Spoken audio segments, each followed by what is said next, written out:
Wala guys, naglambing lang ang truck, naglambing lang. Wow! Ay, nako. Tamang lambing lang. Tamang lambing. Kaya kailangan lang natin himas-himasin. Himas-himas.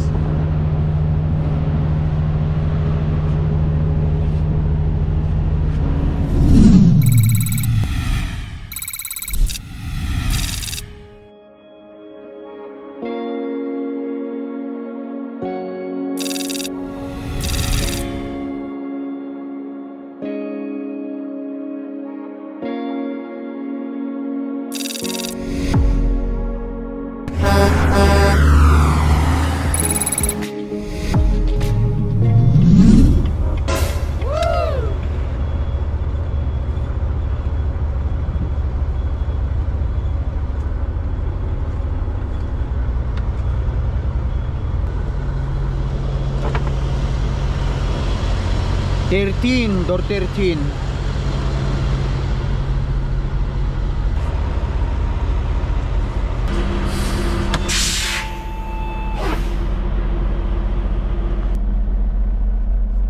Alright guys, good morning. Babalik tayo. Deliver na tayo dito. Tapos sinabihan ko na ako ng dispatch ko after ko deliver. Andito tayo ngayon sa guys, sa Edmonton, Alberta na. After natin mag-deliver dito, punta tayo ng Calgary, Alberta. Mahugas ako ng trailer, pick up tayo sa Calgary, Alberta. Tapos babalik tayo ng British Columbia. Wow! Hopefully bigyan nila tayo ng reload agad pagka nandun tayo sa British Columbia para makauwi na tayo. Tama-tama rin.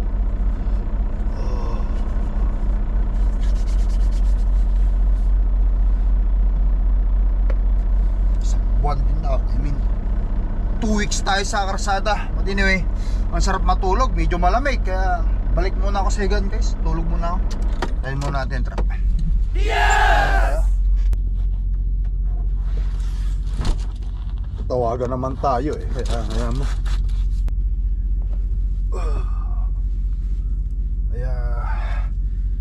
Hayaan na muna natin sila. Diyan, nagawin ng trabaho nila, tayo ay babalik idlip muna. Sarap patulog. Ay, Diyos ko. Ay. Wow! Malamig-lamig eh. Malamig-lamig. Temperature 13. Malamig ah.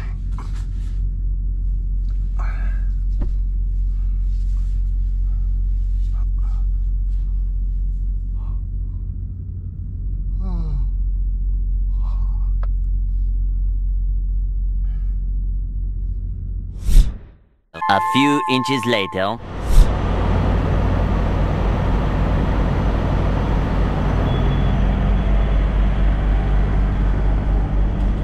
Double check natin guys kung empty na tayo.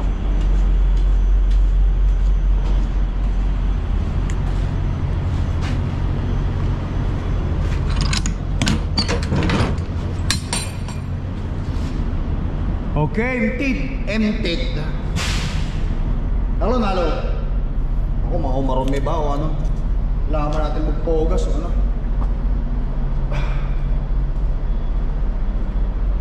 Malinis. Spirit ni.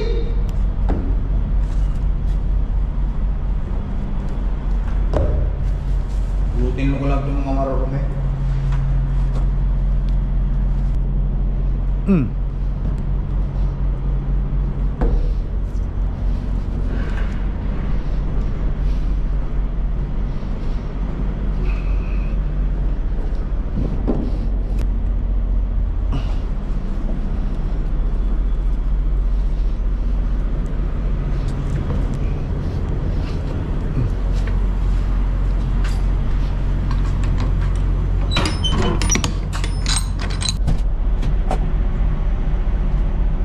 Medyo guys, ayan, nakuha ko na yung papeles. Receive na o empty, sabi niya, empty. Now, uy. O guys, ano, wala na naman, oh. Kaya wala na naman yung check engine na Cordapia. Mukhang naglalambing lang. Naglalambing. Kita mo nyo yung miles per gallon ng truck ko guys ha.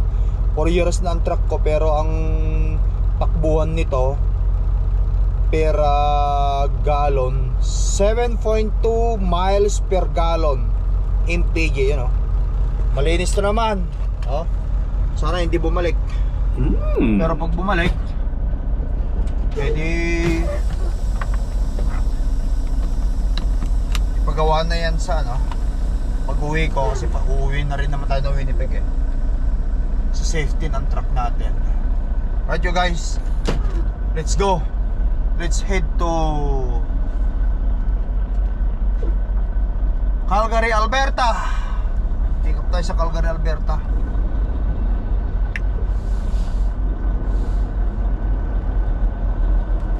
Sarap matulog, grabe. Naol. Guys, sana.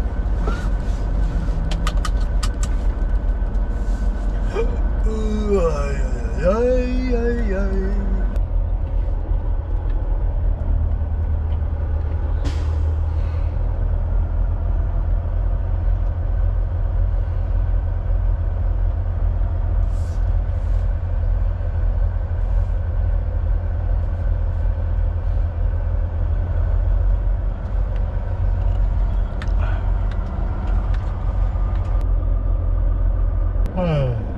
Wow! Grabe, sarap matulog.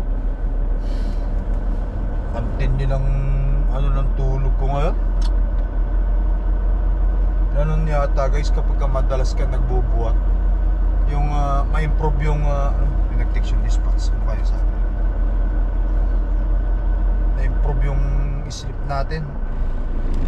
Nag-text kasi ko, Sir, MT, heading to Calgary now. Ang sagot niya is, okay. Let's go now to Calgary.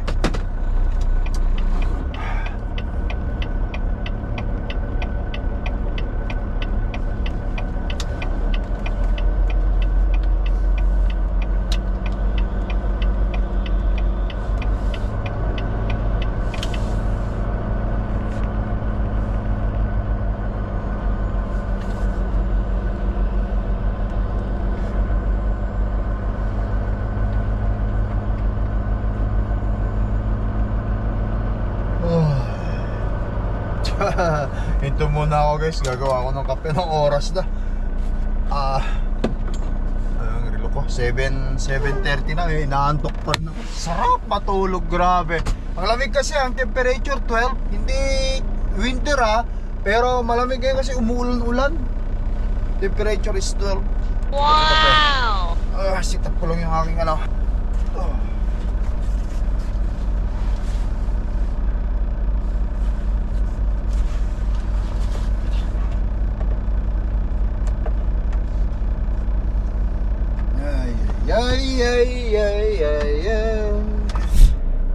Alright guys, nag-base na rin ako ng pagtrabahong damit ko. Sabi nakatinit pa ng kape.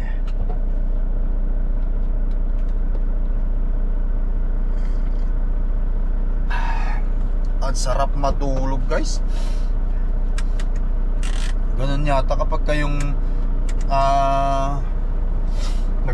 nag-exercise tayo, sabay kain ng maayos, sabay tulog. Na-improve yung tulog ko. Ang ganda.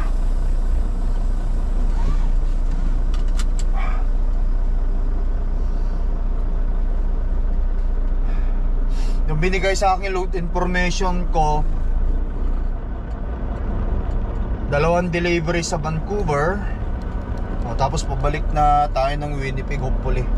Kasi hindi ako pwedeng mag-drive ng lagpas ng end of the month ngayon kasi safety ng truck natin kumbaga may expire na yung safety ng truck, hindi pwedeng ibiyahe. Kaya kahit bigyan ng magandang biyahe, ako na mismo aayaw. Siyempre hindi pwede kasi ako mismo na nagmamaneho sa truck, dapat ako nakakaalam.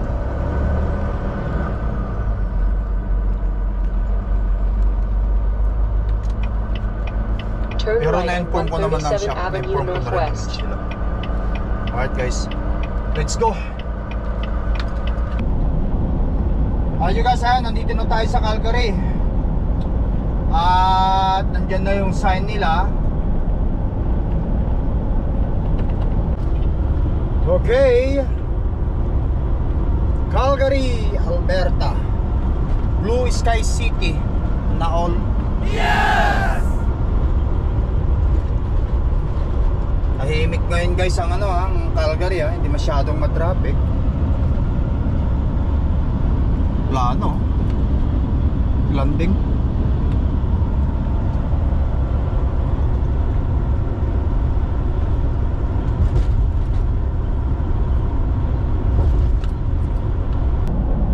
Tapos lalabas tayo rito sa may exit tayo rito, magpakrudo tayo. Magpakrudo, i-report na naman natin si Cortapia. Okay guys wala na, natanggal na ulit yung engine check ng truck natin. Yes! Nakakross ako. Walang engine check. Malinis. Wow! Okay. Pakrudo muna tayo rito sa Road King. Pakruduhan. Crudo. Trudo. Crudo.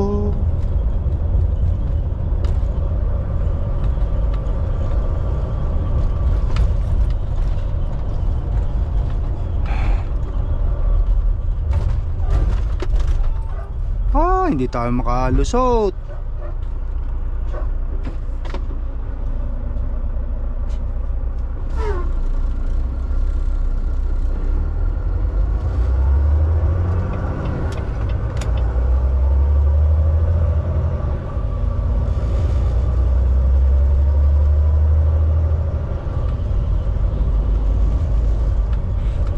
In 1/2 mile, turn right.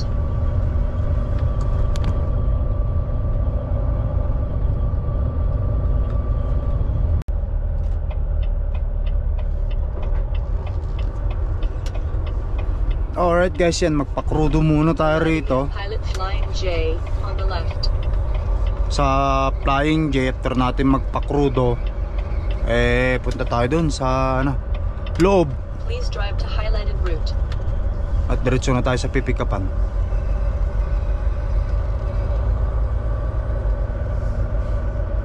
Turn left, then take the first left.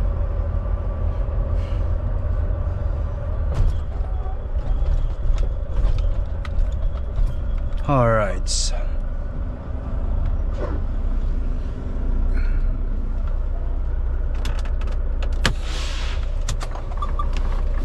Neutral. Let's go.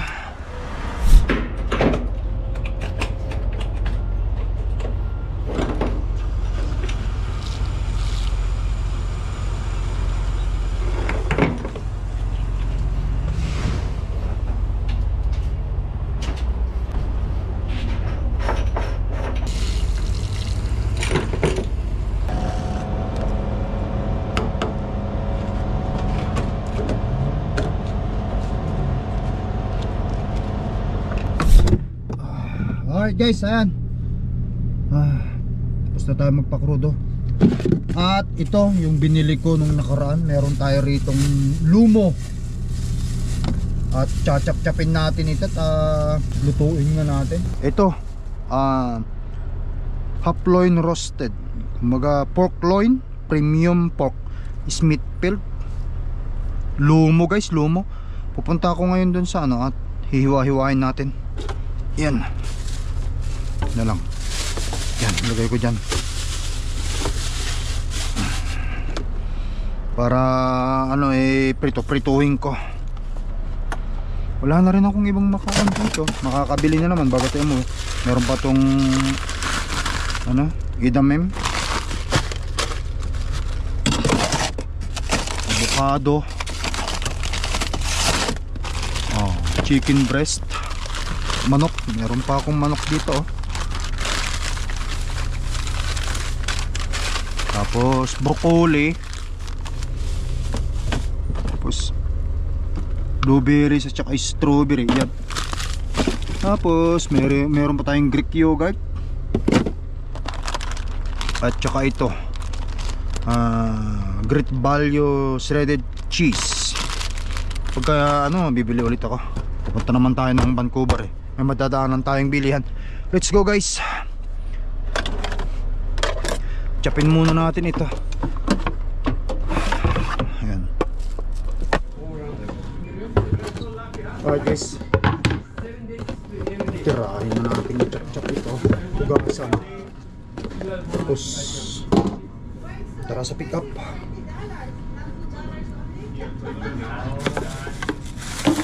Lumo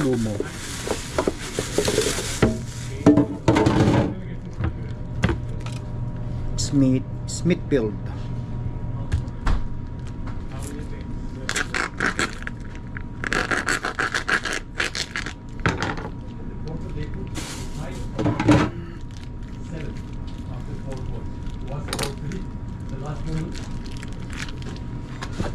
Tamang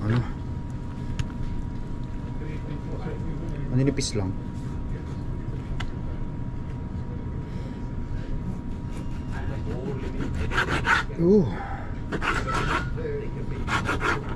Kaninipis guys. Tama pag prinito natin. Prito lang ito. Kunting asin.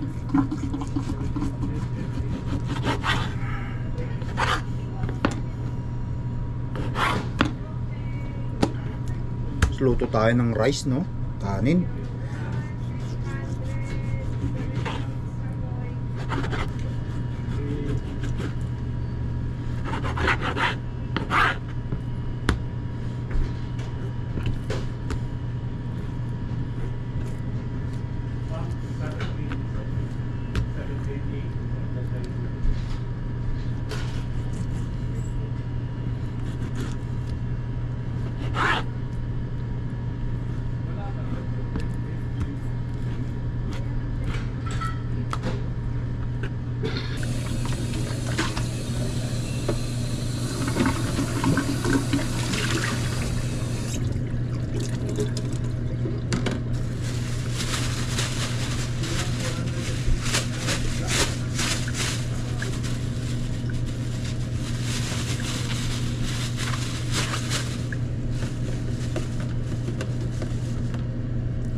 Four,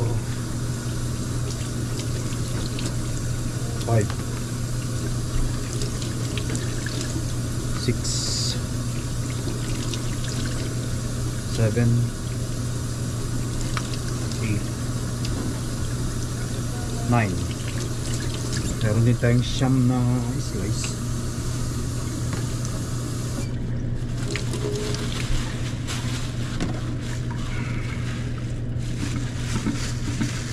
Ox na to guys, ox na to.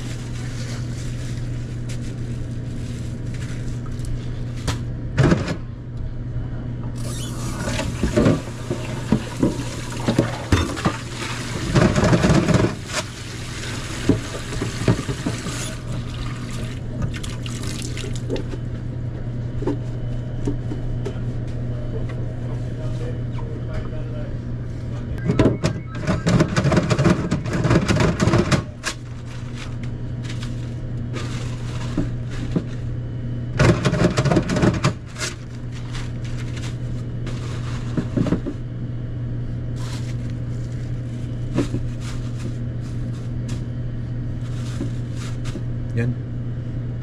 Yan na yan. Dampot na lang ako pag gusto ko mag-prito.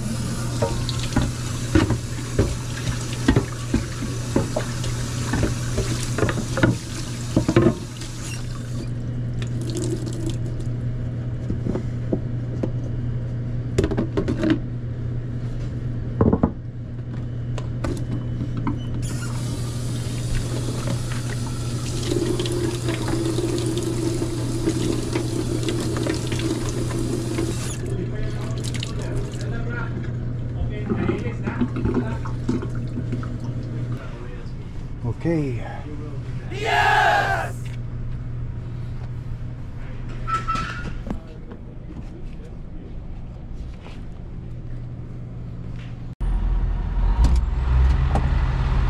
Alright guys, tara. Tara sa pipick upan natin.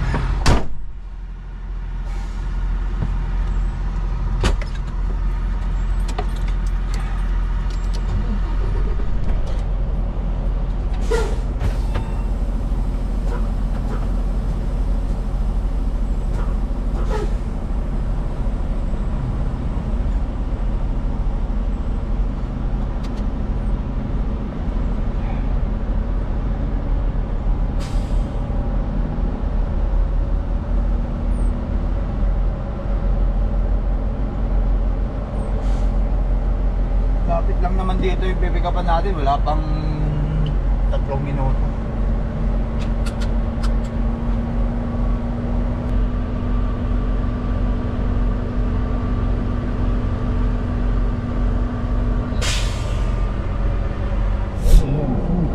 Alright guys, yan.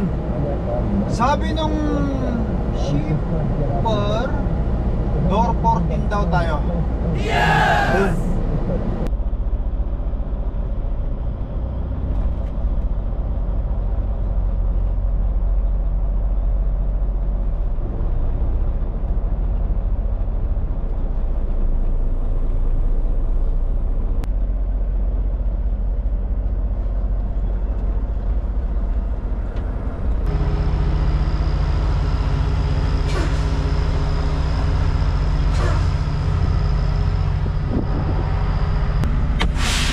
Alright guys, ayan. Line up muna tayo rito. At pumunta na lang tayo rito. Yun. Pero pagbihis na rin ako kasi medyo nagbuhat-buhat ako kaganina nag-exercise ako. Nasanay na ako sa pag-i-exercise guys. Parang kapag hindi ko magawa yung routine ko, bali 3 days exercise, 2 days rest day sa exercise, tapos 3 days, 2 days, 3 to, parang ganun. Kapag hindi ko nagawa yung schedule ko ng pag-i-exercise sa isang sa schedule ko ng exercise, ang sama ng pakiramdam ko. Meron yata kapag nasanay ka na tapos after ka mag-exercise meron ka nito. Gumawa ako ng meron siyang blueberries, meron siyang avocado, meron siyang strawberry, tapos meron akong inilagay na Greek yogurt, tapos yung ISO protein powder para mag-recover yung mga muscle natin. Ayan. Gusto ko rin i-share kung ma-motivate ko kayo, nakikita nyo sa pag-exercise ko sa Facebook ko, kasi madalas ko pinupost doon yung aking mga exercise sa loob ng truck. Kasi kahit ganito yung truck natin na medyo masikip, nagagawan natin ng paraan. Nagpapasalamat ako guys kapag na-motivate ko kayo na mag-exercise. Sa edad nating ito, ako 44 na ako, marami ng sakit kumakapit sa akin. So kailangan talaga ay mag-exercise tayo. Prone tayo sa sakit, lalo sa truck driver, sa trucking. Bira kasi ang movement natin. Let's say sabihin natin sa reaper, katulad ko, bira ang movement natin dito. Atras ka, bubuksan mo trailer, sarado, drive na naman. Kung wala kang exercise talagang manghihina ka at magkakasakit ka. Ngayon kahit paano nawala yung hindi na ako nagtitake ng pills ng type 2 diabetes, which is yung metformin yun. Matindi yung metformin. In the long run talagang dadalihin niya yung kidney. Pangalawa, dati may gout ako, wala na rin, hindi na rin ako nagtitake ng gout. At pangatlo, mataas ang high cholesterol ko in blood. Mayroon din akong pills noon, tatlo yung pills na inireseta sa akin ng doktor. Yung metformin 2 beses sa isang araw, yung pampababa ng blood cholesterol ko 2 beses din, tapos yung everyday, once a day yung para sa gout ko. Yan, kung sa mga taong kagaya ko merong ganon, ang may tips ko sa inyo is exercise at saka proper diet. Ayun, tamang exercise, papawis, kailangan natin yan.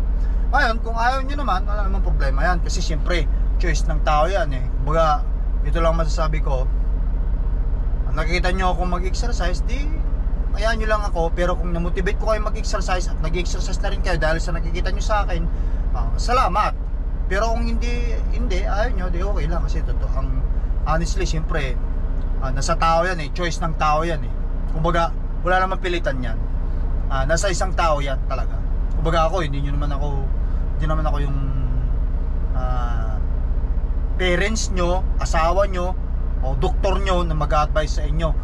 Katulad ko, nag-advise ang doktor ko sa akin na kailangan mo ng magbawas ng timbang, kumain ka ng tamang pagkain, otherwise lalala yan, sabi sa akin ng doktor ko. Yun ang advice ng doktor ko, ganun din ang asawa ko. Kaya yun, nag-exercise ako, kumain ako ng tama, which is nag-improve yung aking health, kumbaga. Tsaka kahit pa paano, medyo lumakas-lakas tayo ngayon. Naramdaman ko kasi dati kapag wala dito hanggang dun sa hingal na ako maglakad eh. Ngayon, kahit na maglakad ako ng mga 6 to 7 kilometer na brisk walk, parang wala ako pa yan eh. Pero pag nasa bahay ako, talaga nagja-jogging ako ng 1 o 2 oras na jogging talaga, non-stop yan. Yung tamang jogging lang. Kasi ang sarap eh kapag pinagpapawisan tayo. Yun lang. Kasi nagkakaedad na tayo. But anyway, antayin ko lang guys.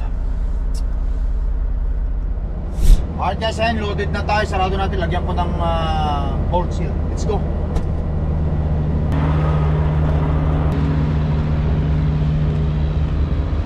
Okay, diretso na tayo sa Vancouver nito guys.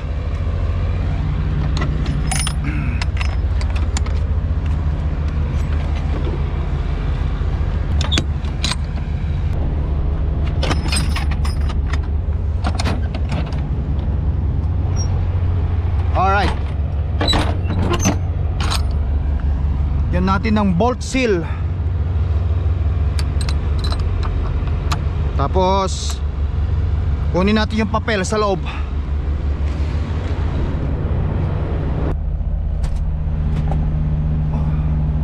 Alright guys, ayan, nakuha ko na yung papel. Dalawang hulog. Okay, okay na to. Dalawang hulog itong i-deliver natin sa Vancouver. Maganda-ganda ang bahay dito kasi revenue average. Salamat naman at paano binigyan ako ng maganda-ganda para may paggastos ako sa natin, sa tawag nito, paggastos tayo sa safety, this upcoming safety ng ating mahal na katuwang sa trabaho, Cordapia.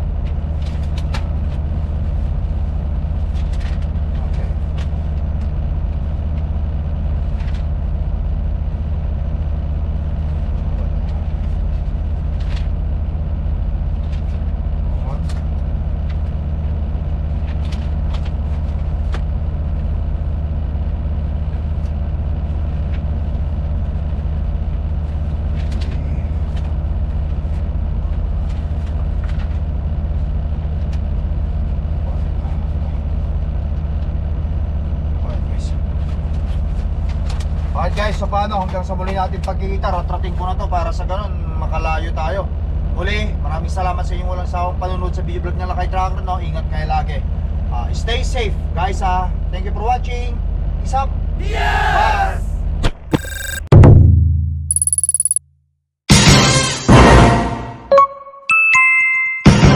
Lakay Trucker.